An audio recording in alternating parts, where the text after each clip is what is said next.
Hello and welcome to my channel, I Win to Lose Gaming. One of the most iconic characters in Honkai Star Rail, Kafka, is getting her long-awaited rerun. We'll be going everything you need to know in this updated guide on the DOT Queen herself.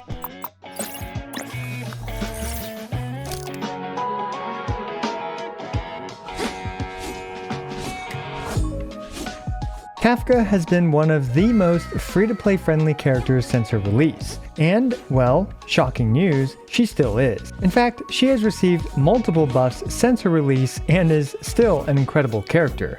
Kafka is a lightning nihility character whose primary focus is on damage over time, or DOT for short. She is largely a DPS character that is an enabler of dot damage. You'll be slashing and gunning down your enemies with this mysterious character who mommied our MC into existence. We'll go over her traces, her updated relics and stats, her light cones, her teams and Eidolons.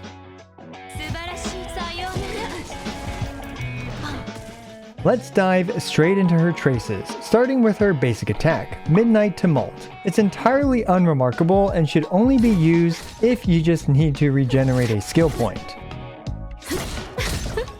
But before continuing on to the main parts of her kit, you'll need a high-level overview of what damage over time is. Dot is a debuff on an enemy where they take damage every turn that they move. A crucial element about dots applied by characters is that they are not affected by crit stats. However, all the other multipliers still apply to them. And also very importantly, ice, quantum, and imaginary elements currently do not have any dot type damage associated with them. Now that you know the basics about dots, as for her actual useful abilities, we will start with her ultimate. Her ultimate, Twilight Thrill, costs 120 energy and has her spinning to winning as she hits all the enemies on the field. Most importantly, it also applies a very large 290% shock dot multiplier onto the enemy that also lasts for 2 turns. And with her major trace, it also triggers any dots on the enemy to tick and deal damage. Also to clarify, even if the enemy doesn't already have Kafka's shock on them, her ultimate will still do an instance of Kafka's shock damage to them. This makes it an incredible tool for disposing of multiple enemies, especially multiple electric weak enemies. And another point worth noting is that while it triggers every dot on the enemy to do damage, it doesn't reduce the duration of those dots on the enemy. You're literally just getting a free activation of all the dots on the enemy. And finally, all the dots deal damage based on the stats of their appliers. Up next is her skill, Caressing Moonlight. Impossibilities of caressing a beam of light reflected off the moon aside, Kafka deals 160% attack scaling damage at talent level 10 to the primary target. More importantly though, her skill also activates any dot on the enemy, dealing 75% of all the dots on the enemy. This is one of the primary ways that Kafka deals damage. And the dot triggering works just like her ultimates, except dealing 75% to level 10 instead of 100% her ultimate provides. This also hits adjacent targets for 60% attack scaling damage, but this blast damage doesn't trigger dots on the adjacent enemies. Basically, it just deals a tiny bit of damage as well as some toughness bar damage. There's also these water droplet icons which indicate if an enemy has a dot on them, and an additional graphic if Kafka's skill's primary target has a dot on them. This will help clarify which enemies you can trigger the skill's dot triggering effect. And then we have her talent, Gentle but Cruel. When an ally hits an enemy with their basic attack, Kafka will perform a follow-up attack against that target and apply the massive shock from her ultimate on the enemy. Her talent has a 1-turn cooldown and is a great tool for spreading Kafka's shock on additional enemies and also encourages her teammates to occasionally use a basic attack. Last but not least, we have her overworld technique.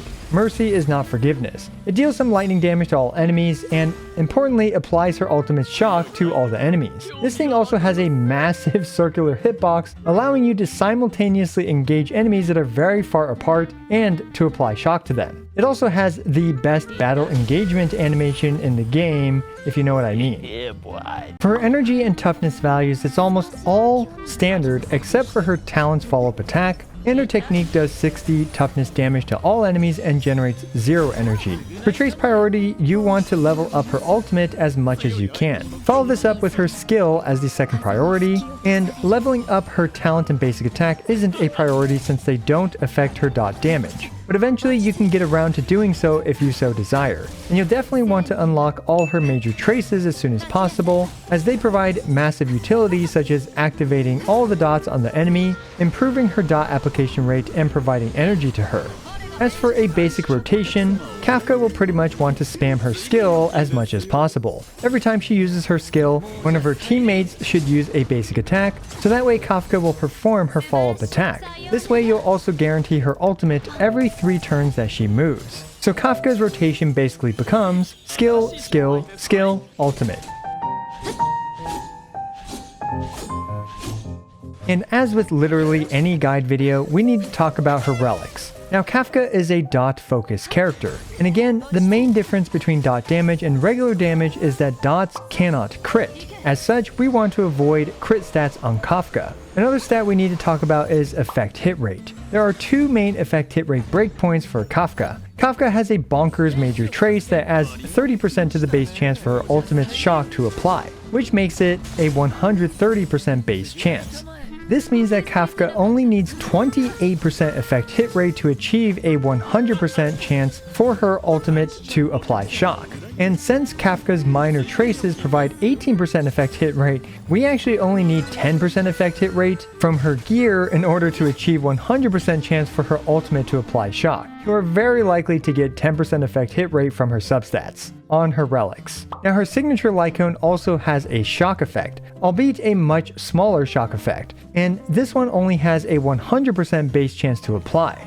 So if you want this to have 100% shock application rate, you'll need a much higher 67% effect hit rate. But honestly, you don't really need to sweat about this too much, because overall her signature Lycone's shock effect is mainly just a nice bonus and not really a necessity. So now that we know that, next let's talk about her 4-piece relic options. In dot heavy situations, her best option is the Prisoner in Deep Confinement. For this set, it's highly recommended that you pair her up with another dot applying character. Having her signature Lycone will also help a lot with reaching 3 dots on the enemy to maximize this set's damage output. Now a much more universal set is actually the 4-piece Band of Sizzling Thunder. Because Kafka wants to spam her skill every turn, this allows her to have permanent uptime on the 4-piece set bonus. For hypercarry Kafka in the new Pure Fiction game mode, I actually recommend this set over the Glamoths since hypercarry Kafka is much better for Pure Fiction, and you're not going to have time to apply a bunch of dots on the enemies.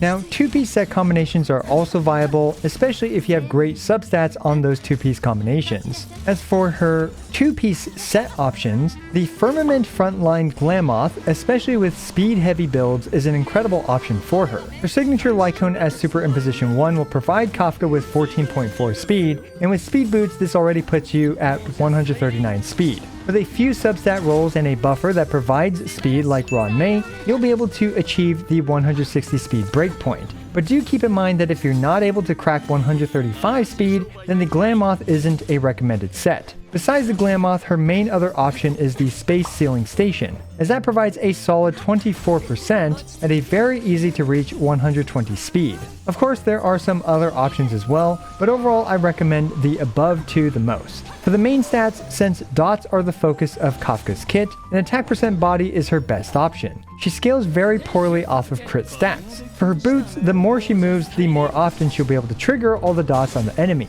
and the more energy she gets from her ultimate. As such, I recommend speed boots. However, attack is also a viable option, but do keep in mind that you might not hit those speed breakpoints for your 2-piece relic sets, like the Space Sealing Stations with the Glamoth. Up next is the Sphere, where lightning damage is overall her best option. Although you can use an attack percent sphere, especially with Lycones that provide a ton of bonus damage, like a Superimposition 5, Goodnight Sleep Well. And for the Link Rope, I recommend an attack percent link rope for most of the content in this game. However, for Pure Fiction, an energy recharge rope is also a great option, allowing you to spam her ultimate much more frequently to hit all 5 targets.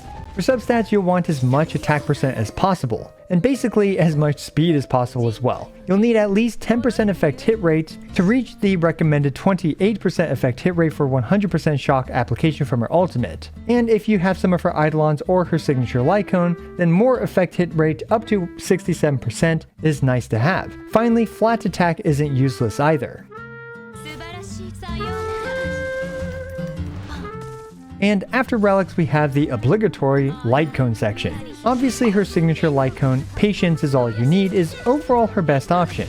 This thing provides its own mini shock, 14.4 speed at 3 stacks in superimposition 1, and some bonus damage as well. Now, a newish, incredible second place option, in my opinion, is the solitary healing. The solitary healing is especially great in the new gameplay mode Pure Fiction. Due to the sheer number of 5 enemy waves, the more Kafka can ultimate, the more enemies she can kill, which allows her to thus spam her ultimate even more thanks to this light cone's energy regeneration. And I actually prefer using this light cone over her signature light cone for Pure Fiction. Solitary healing does have downtime on its buff though, depending on her team as well as the game mode, although with energy providers like Tingyuan, it can have close to 100% uptime. Another situationally second place light cone is the Good Night and Sleep Well light cone. If you're able to apply 3 debuffs on the enemy, which DOTs count as debuffs, we can see at superimposition 5, this thing's damage is competitive to that of her signature light cone. So another Nihility character that can apply 2 additional debuffs, like for example another dot applier like Sampo Luca or Gwen Ifin,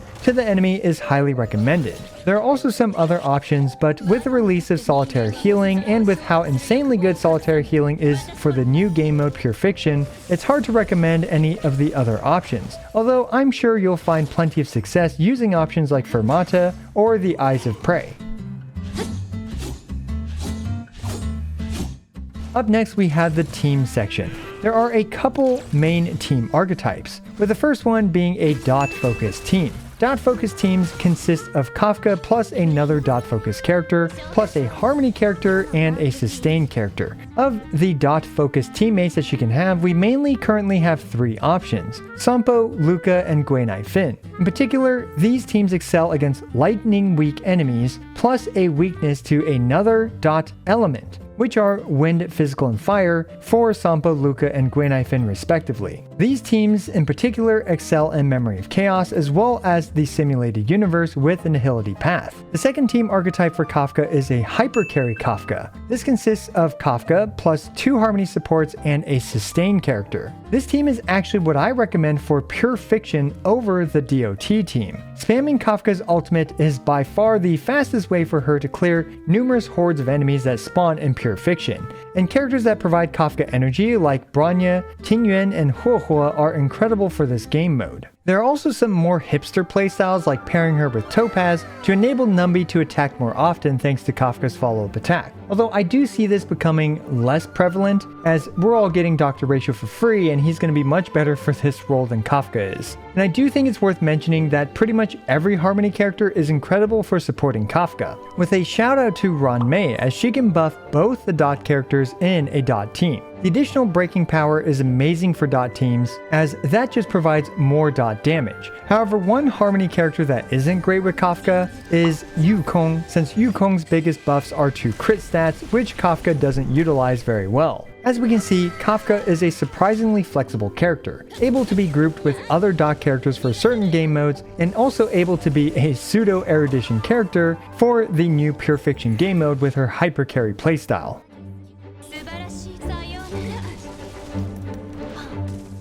As for Eidolons, Eidolon 1 increases the vulnerability multiplier to dot damage by 30%, which is obviously an incredible Eidolon. The only drawback to this is you'll want more than 28% effect hit rate since it only has 100% base chance. Eidolon 2 increases dot damage for an entire team by 25%, and Eidolon 4 will help with Kafka's ultimate uptime. Eidolon 6 adds a massive 156% additional multiplier to her ultimate shock damage, and it extends it by a turn for good measure.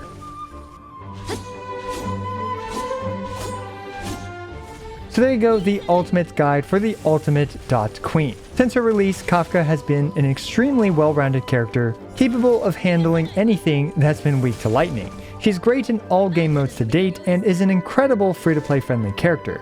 And what's even more incredible is that Kafka still has plenty of room to improve as well. especially as they add more dot-focused characters in the future. As always, I appreciate every single one of you. This is I Went to Lose, signing out.